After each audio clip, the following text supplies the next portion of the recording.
I am pleasantly surprised every time I meet a group of young students, college and high school. We work with high school students as well, who really believe journalism is important.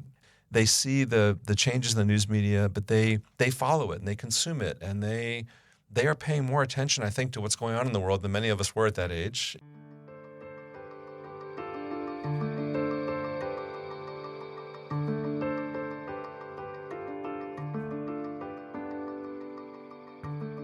Hi, I'm Jeff Holden. Welcome to the Nonprofit Podcast Network. Our purpose and passion is to highlight a nonprofit organization in each weekly episode, giving that organization an opportunity to tell their story in their words to better inform and educate the respective communities they serve, as well as provide one more tool for them to share their message to constituents and donors. Our goal is to help build stronger communities through shared voices and to both encourage and support the growth of local nonprofit organizations through podcasting. Thanks to our founding partners for their foresight in helping us transform the way conversations start. CapTrust, fiduciary advice for endowments and foundations. Runyon Saltzman Incorporated, RSE, marketing, advertising, and public relations creating integrated communications committed to improving lives. And Western Health Advantage, a full-service healthcare plan for individuals, employer groups, and families. News is an important element in our lives. We have an innate need to know. We crave information, and all too often what we get is biased from for-profit news organizations that have a particular bent. What happens when profit is not the motive and the news is gathered, produced, and delivered and serves all news outlets regardless of their tax status? My guest this episode is CEO of an organization that does just that.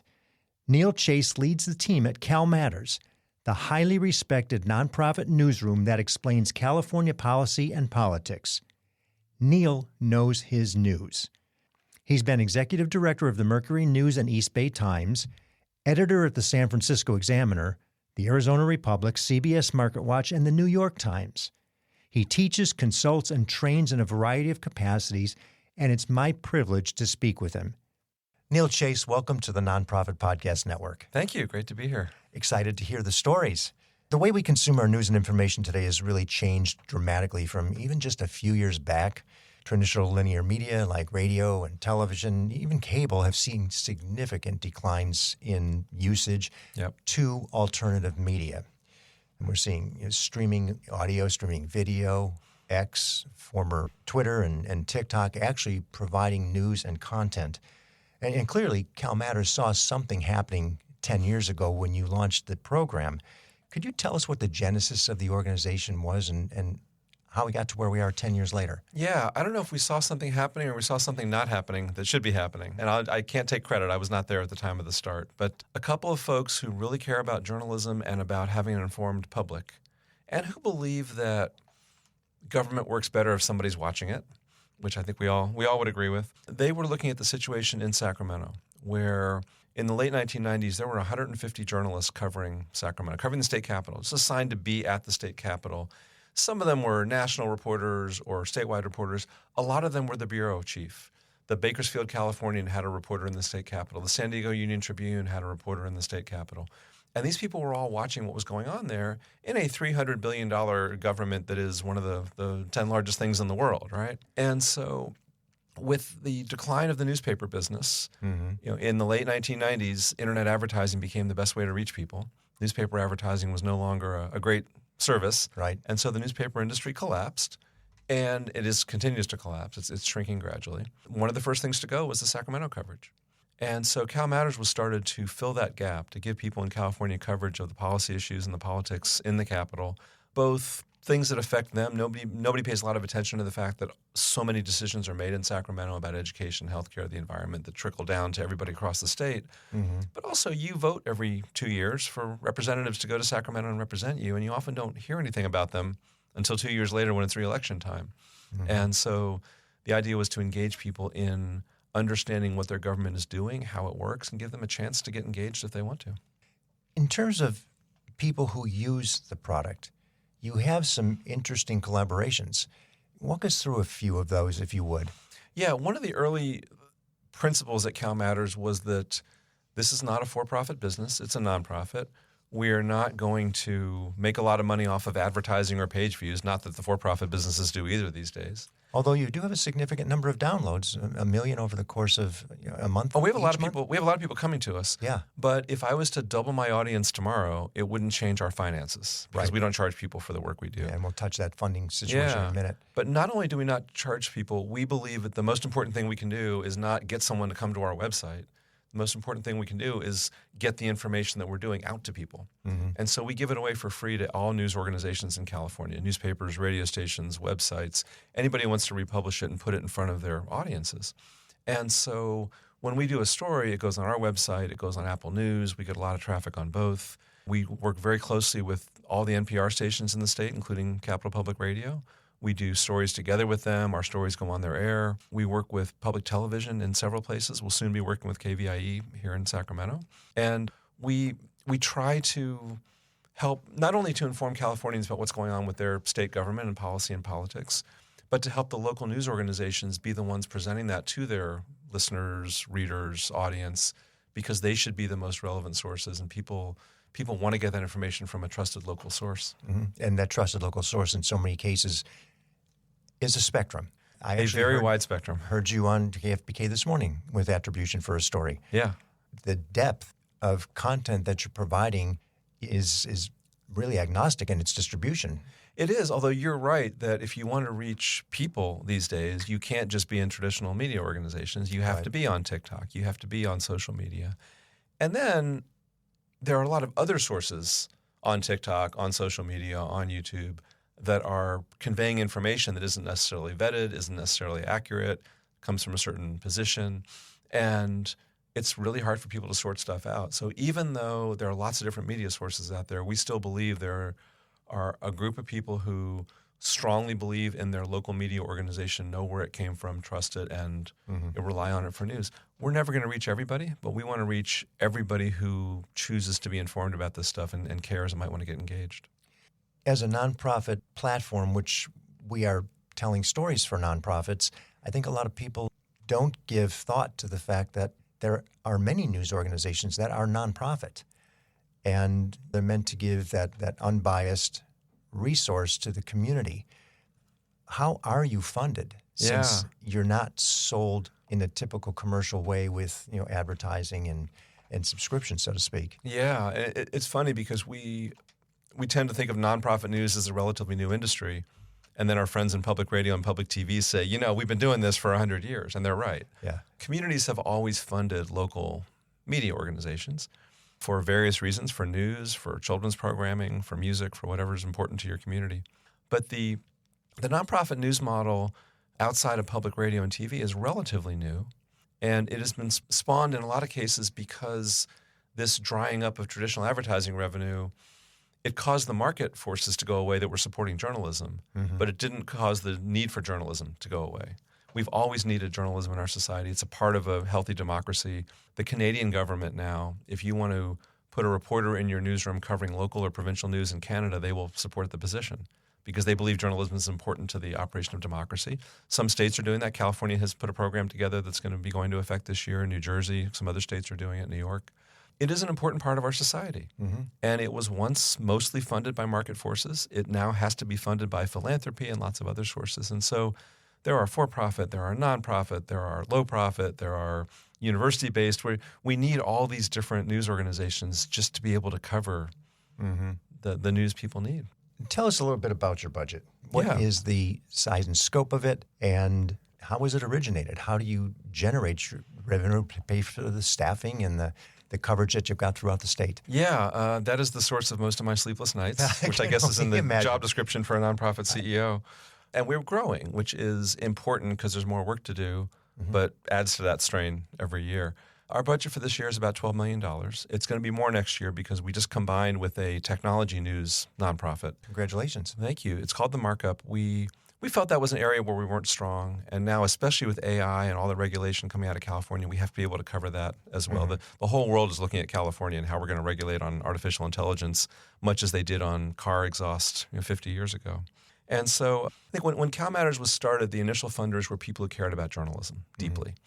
That's a great group of people. It's relatively small. I think you and I know most of them in this area.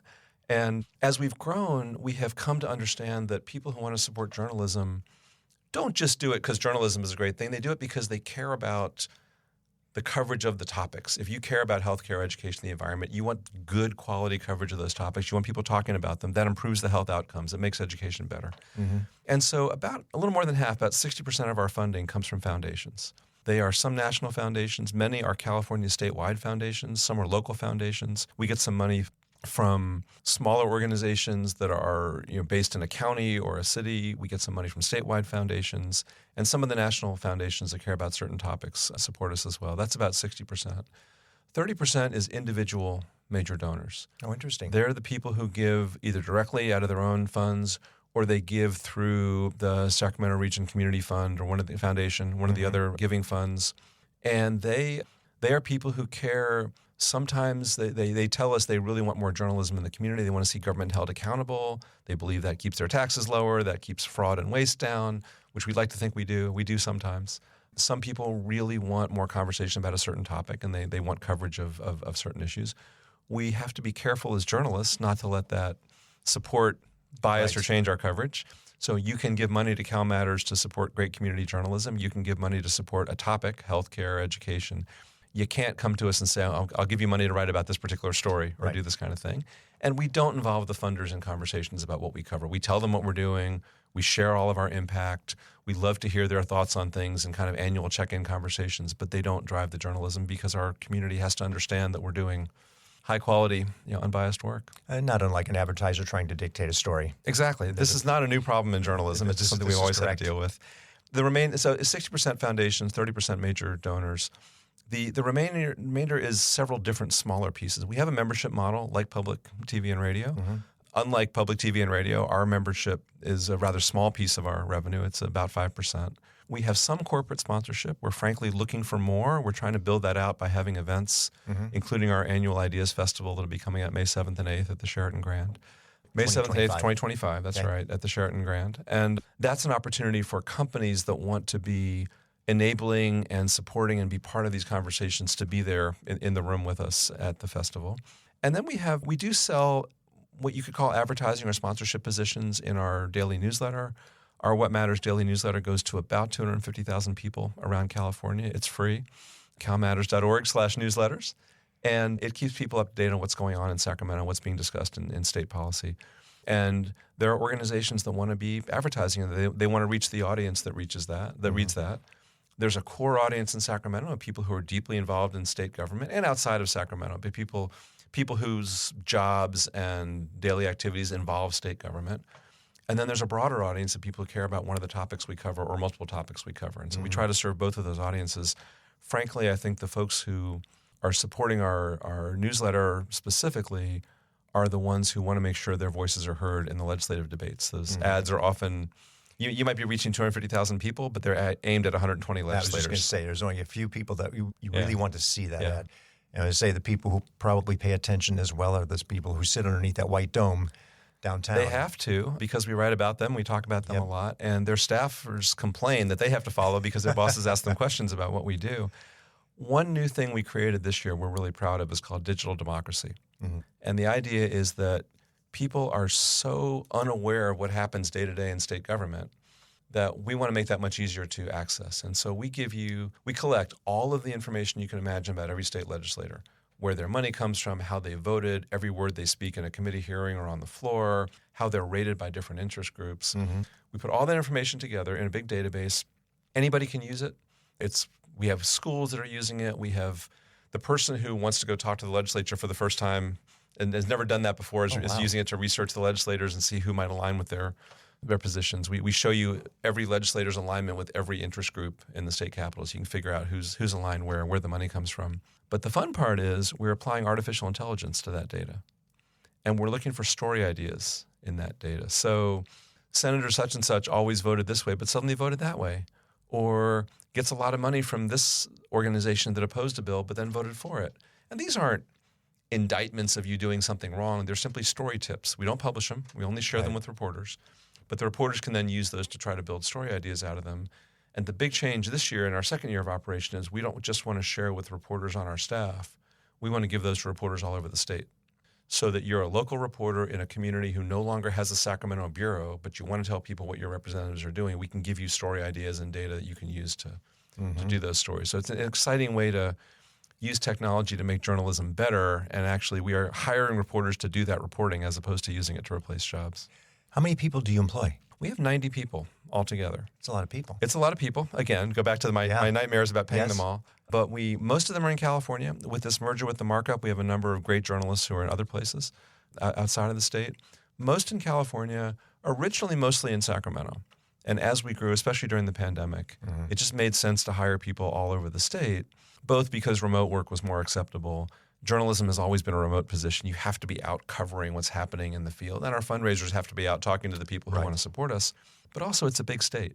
And if you spend all your time in Sacramento and you cover a bill on the floor of the legislature in Sacramento and you're not in Visalia or Imperial County or Humboldt looking at the impact of that legislation on the people who actually live there, you're not doing the other half of your job. Yeah, you're missing a whole part of the story. Yeah, It's the actual impact. Exactly. So I as much as I enjoy being in person with great journalists and having the camaraderie of being in the office, I think we do a better job because we're better spread out across California than we were at the very start. How about collaborative efforts? Are there other organizations that you work with from a news source that contribute and make it a better product? Yeah. There was a time when journalism was very competitive, right? Especially in big cities. There are 3 newspapers. You would go to the city hall and you want to be the courthouse. You want to get the scoop. So you went to the payphone. You took out the little microphone and the old payphone and put it in your pocket, so it wouldn't work until you put it back in. So you owned that payphone. Silly things like that. Yeah. It was all about how many seconds you got the story out before somebody else. I don't know if that was ever really relevant to anybody except the journalists. We all fought over that stuff. But now the industry is different. The financial model is different. We're lucky if most communities can support one strong local news organization. Some have more. In a larger place like Sacramento, you've got several, but still nowhere near the scope of journalistic coverage we used to have. Right. So we, across the news business, have very quickly adapted to collaboration rather than competition. It starts with us giving us everything away we do for free to all the other news organizations in the state. But we've built some really strong partnerships. The strongest one is called the California Newsroom. And it's a collaboration among all of the public radio stations in the state, especially led by the bigger ones. So Cap Radio in Sacramento, KQED in San Francisco, KPCC, now LAist in Los Angeles, and KCRW there, and KPBS in San Diego. Those stations and CalMatters all got together 7 or 8 years ago now and did a big project together. We each put 2 people on the project for 2 years. Everybody worked together on it. It became written stories on the CalMatters site and on their websites. It became audio stories on the radio stations. And that led to a thing called the California Newsroom, which is an NPR hub for California. We all report together. We share notes all the time. We collaborate. Hey, we're doing this story. It's coming out Tuesday morning. Great. Can we get that reporter on our radio station Tuesday morning to talk about it for maybe 10 minutes with the host? Sure. Or if you want, give us 30 minutes. We'll bring a couple sources from the story and some of the audio, and we'll dig deeper into the story. And so we plan things together. We do coverage. We do big projects where there's a giant amount of data to be analyzed for a story. And one of us, often us because we have a bigger data team, will take that story and do the data analysis. We'll break it down. And then we can give every publisher in the state not only a story about something happening statewide, but the data for your particular county or city. That's a fabulous opportunity, knowing and coming from a news background, the expense that no individual entity really can afford to do. That's right. And even in the days when you had a big newsroom, I was at the San Francisco Examiner when there were 275 people in the Examiner newsroom and 275 in the Chronicle newsroom. That's a long time ago. That was a long time ago. Yes, that was the late 1980s. But even at that time, you still had to make decisions about which stories to cover and how to do it and where to put your resources. And now that's even more true. We work with college newsrooms. There's some brilliant college journalists in the state and some great college programs we work with. How encouraging is that to hear, too? Because we know that we'll have them going forward. I am pleasantly surprised every time I meet a group of young students, college and high school. We work with high school students as well, who really believe journalism is important. And they believe it in part because they've seen what has happened politically in this country in the past 10, 15 years. They see the changes in the news media, but they follow it and they consume it and they they are paying more attention, I think, to what's going on in the world than many of us were at that age, a few years ago when we were that age. And refreshing to hear. Yes, really encouraging. And it is why we put so much effort into college and high school journalism programs, not just as a pipeline for future employees. That's great too. Right. But imagine a whole generation growing up with a savvy and understanding of media literacy, what is news, what is not. We've met entire school programs where 60, 70 students are in all the different classes together, and you sit down and you talk to them and you talk about what a high school journalism program, what it could really do for a community that has lost its major newspaper and be the local news source. And there's some really promising That's a great ideas story there. in itself, to think that you either have a high school or a college campus that is located in a community that's lost its local news source, and they become it. I was sitting with 65 kids in the west side, in Norco, in Riverside County, west side of Riverside County a few months ago. And I said, I want you to stop and think about this for a minute. I am currently in the largest newsroom in Riverside County. There's no newspaper or TV station, whatever, that has 65 people. Granted, they're all part-time and they range from age from 15 to 18. But they are the biggest source of people who want to cover that community. Mm-hmm. And so we had a great conversation about not just covering the school, but the small businesses and the issues in the community and where do all of your relationships go? And we came up with an audience of like 60,000 people in a 5 square mile area, all affected by things that touch this community. And that's a model, right? They can provide that service and learn a lot doing it. Yeah, and that's the essence of it. That's the beginning of it. If you can get that interest and then the progression through courses, which have to be available and the campuses to accept and understand. And we've run a great training program for new journalism teachers who want to figure out how to create a journalism program in their school. There are 10 new programs in California that came out of our training program, along with existing programs where the journalism teacher's been trained. And these are a chance to bring journalism to these communities. It's a chance to train these people. But also, the best journalist in a community is going to be the one who's of that community, who walks the streets every day, who knows the people, who knows what used to be in that business on the corner 5 years ago and why it closed. There are many high school students who are more qualified to cover a certain neighborhood than the reporter from the metro radio station 100 miles away who drops in only when a terrible crime happens, right? Right. This is a little deviation from where I didn't know about this particular piece of CalMatters. I mean, it's so significant, and it's going to partly beautifully into this next question. You have a budget. What if you didn't? What would the organization look like if it was yours to build? You mean unlimited, not didn't as in zero? Unlimited, yes. I thought about no, not the zero. I thought about the zero option.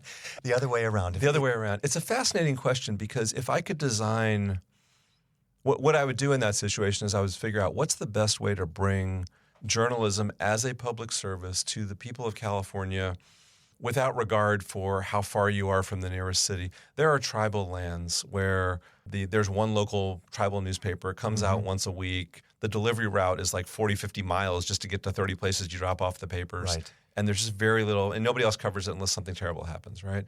How would you build quality local and regional journalism across the state? Imagine having a regional CalMatters editor for each of 10 different sections of California. And that regional editor is turning CalMatters national or statewide stories into local relevant ones, is working with the high school and college programs, is working with the small publishers. There's still plenty of small family businesses doing journalism in California, but supporting all of them to make them all better so they can be stronger, so they can keep their audiences and be a place for this news, and doing these kind of collaborative projects back and forth. And that takes a lot more people, and it'll take more money, and it's often harder to raise money aimed at a certain part of the state than at another part of the state, unfortunately. But if I had the chance to build something out more aggressively, that's what it would look like. Then there's a fascinating program right now at Arizona State University, which granted is outside the state of California, but is very active in California. They have offered to take on news organizations where the family running it is done, or the company running it is done. It's not making much money. They don't see that there's not a lot of value in the enterprise to sell it. Donate it to the university. They'll operate it as part of the journalism school, and they'll make it a lab. They'll use whatever profits were there to fund some nonprofit journalism work. And models like that are the reason that I think even if the traditional newspaper business is collapsing, journalism is here to stay in a lot of different forms. Well, and they've got a pre-existing infrastructure that they don't have to learn and that's right. experiment with. Yeah. to No, figure out imagine if it's gonna taking over work. a news business that's been in a community for a long time. Maybe hasn't been large lately, but is there, is trusted, has a storefront downtown, Yeah. and has some people working there who are known. The other element to this is a lot of the larger news organizations and mid-sized ones are now owned by giant hedge funds. Right. And it's not because they came in and decided we're going to take over the newspaper business. There's some conspiracy. A value investor like that can only buy something when nobody else wants it. Mm-hmm. So the reason the Sacramento Bee is no longer owned by descendants of the McClatchy family right. is that the business model no longer supported that. So McClatchy family money is going into some really good work in the Central Valley. The Journalism Collaborative is funding new startups in Merced and Modesto and supporting journalism in other parts of Stockton and Fresno. But these value investors or hedge funds or vulture funds or whatever you want to call them that own a lot of the bigger news organizations, including most of the big newspapers in California, they're in it for the money. Right. They're good at what they do. They're not evil. They're just, their job is to make money out of these properties.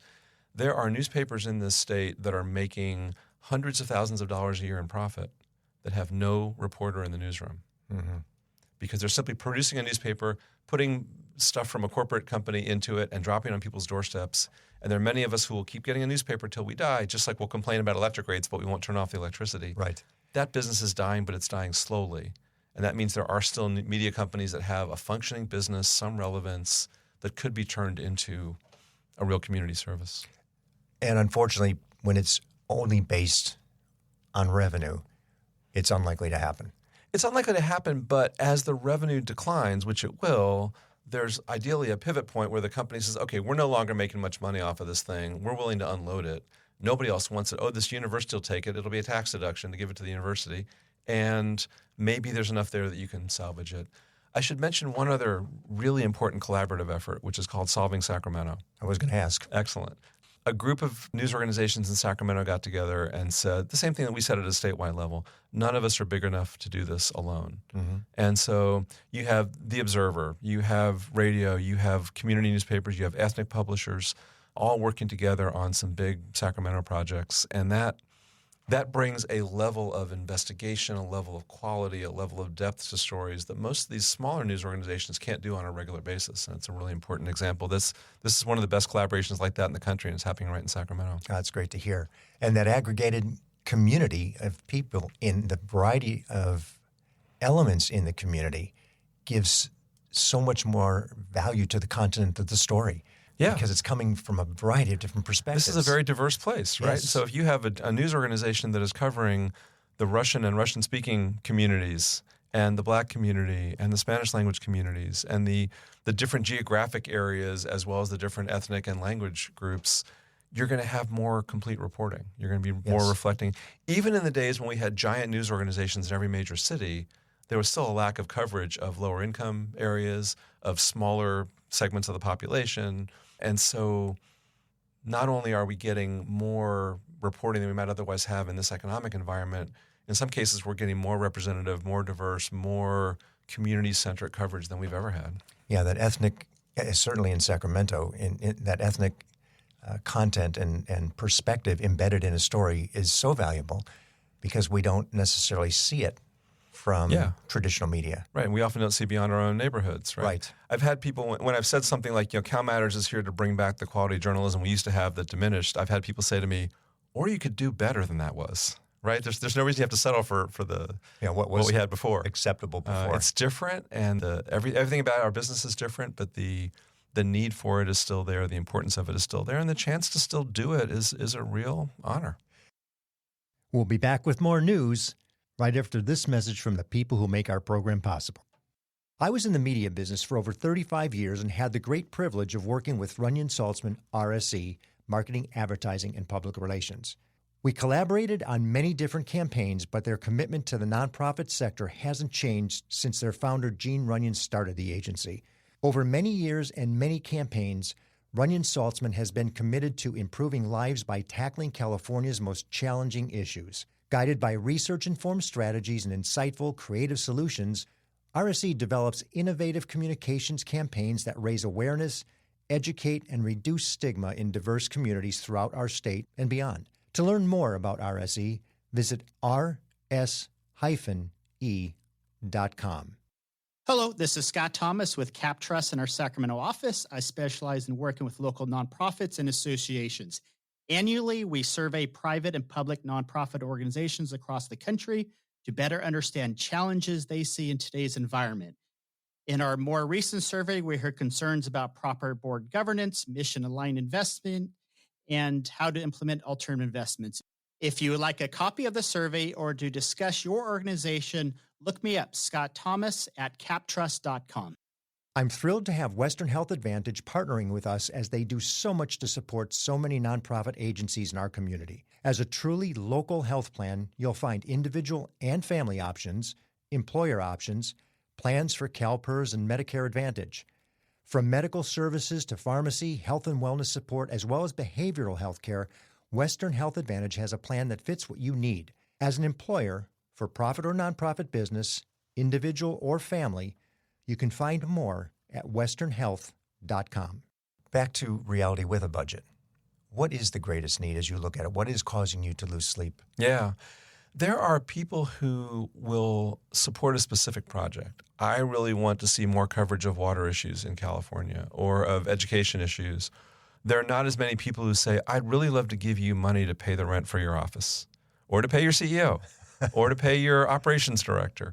And so I'm often tempted to, shut down something and restart it the next day and call it new, right? We'll end the education beat. We'll start a schools beat and say we have a new thing because people like to fund new things. And I'm not giving most philanthropic people are more thoughtful than that. I'm not giving them full credit. Yeah. But there's always interest in things that we're not doing yet that someone would like to encourage us to do. And they're often things we'd like to do.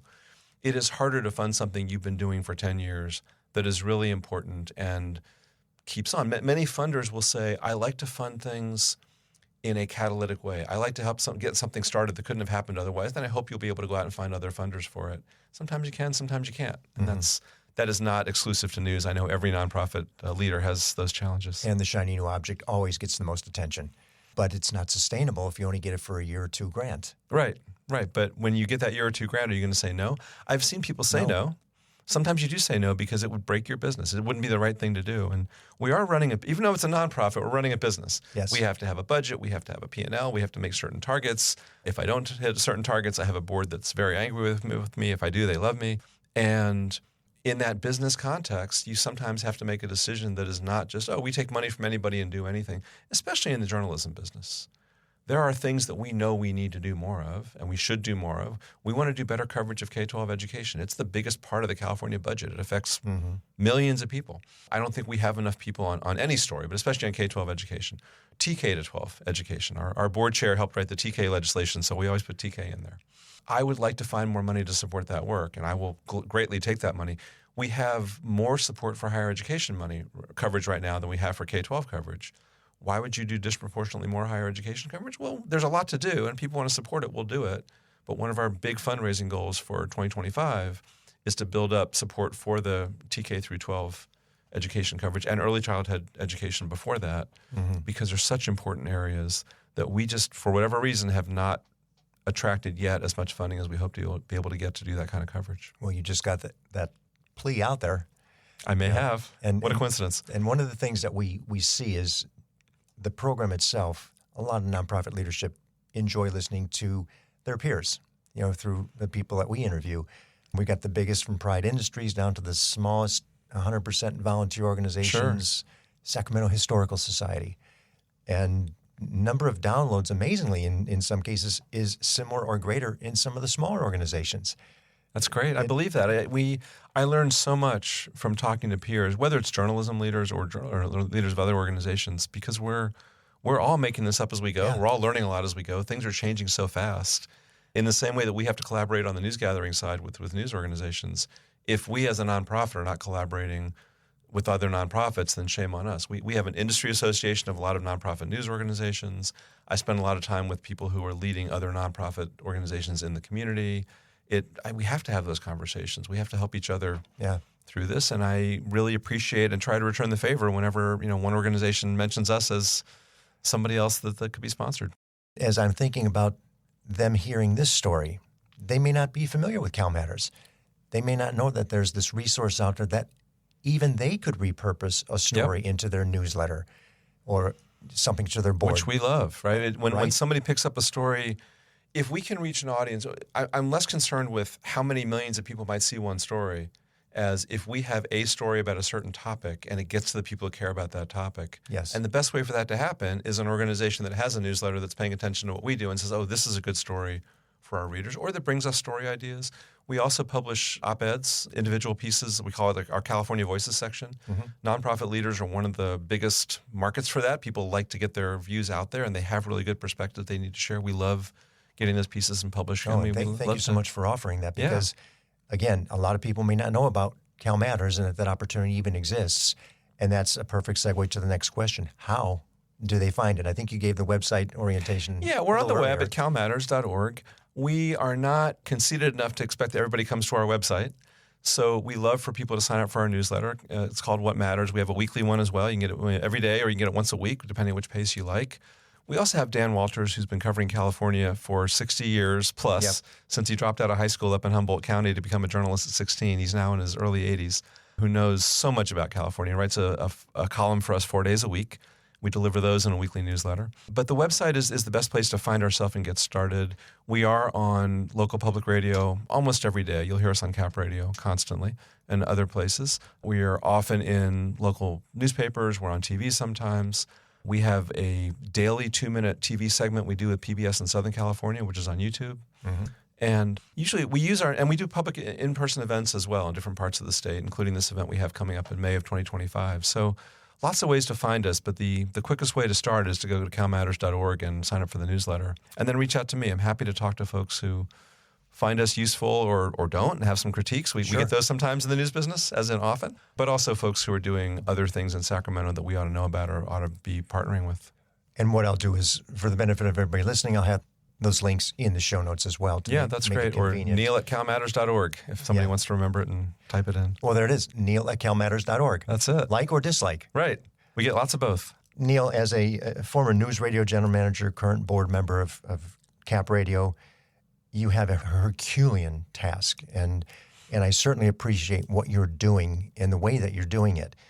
Just with the complexity today of distribution, the technology, you mentioned AI, which is great that you're able to get to that point because budget again, that doesn't come free. That's right. But with this dynamic landscape that we're in and the distribution necessity for all ages to be engaged, to hear that we have high schools and colleges actually interested in journalism, that just excites me to no end, especially knowing we have the campuses that we have around the state.